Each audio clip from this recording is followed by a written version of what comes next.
Oh. Okay, so enough. Lovely. I can put him back? Yes. Okay. Now, you had some medical bills, sir? That is correct. And you want to be compensated for the medical bills as well as several $1,000s for pain and suffering? That is correct. You don't think that you have any responsibility at all with regard to this incident? None whatsoever. Tell me why. I don't feel that it was my fault because it was his snake and he was negligent in not removing him from the bathtub.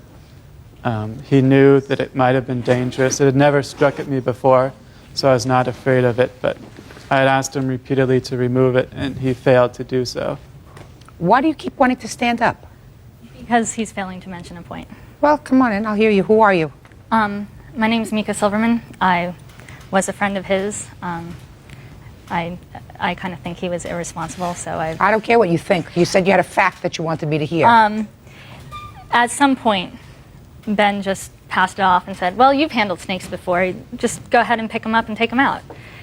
It was clear that the snake would have to be removed before the rest of the group would be showing up that evening.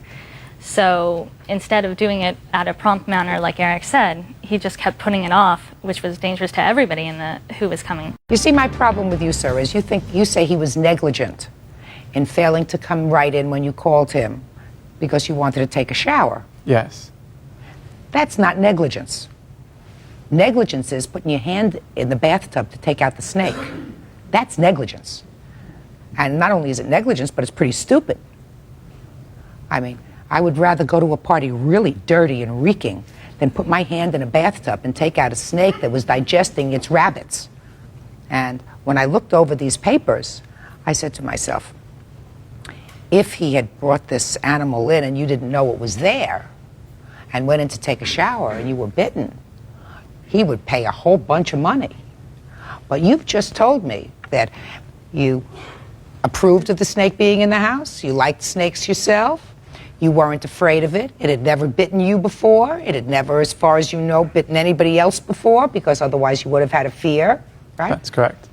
And you certainly had the option of either telling him to get rid of it, don't bring it into the house, or I'm moving out because I'm afraid of it. I mean, this wasn't something that you didn't know about. I did not know that it was dangerous. Had it ever bitten you? It had snapped at me. Had it ever bitten you? No, by luck or chance. Okay. And did you tell him about that? Yes. Did he? He said that it had snapped, but it never tried to bite him. But it said it had snapped at him. Yes. So he was forthcoming. And when he said that the snake snapped at him, did you say, get rid of it? No. Sir, you assume certain risks when you do stupid things. And one of the risks that you assume when you do stupid things is you got to take care of your own mess. Now, I'm not sanctioning the fact that he brought the snake into the house, but you did. You sanctioned it. I don't believe that I did a stupid thing. I was merely trying to take a shower. The snake was primarily in the cage most of the time. It was rarely out. All right, now sit down, Miss Silverman. You have nothing else to contribute. You're not following, sir.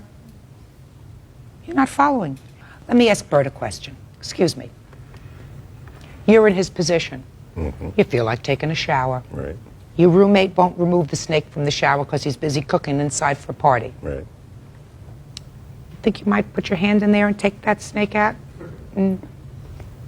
There's no way at all.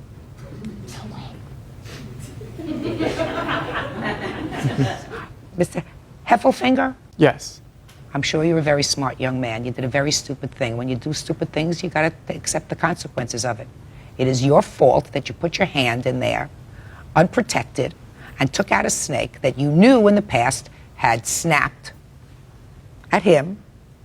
You weren't afraid of it. You accepted the creature in your house. You didn't wait for him to come, which you could have done, or you could have decided to dress up, put on a little extra deodorant, and not take a shower. You chose to do none of those things, and you want to be compensated. You've got to accept responsibility for your own actions, sir. This case is dismissed.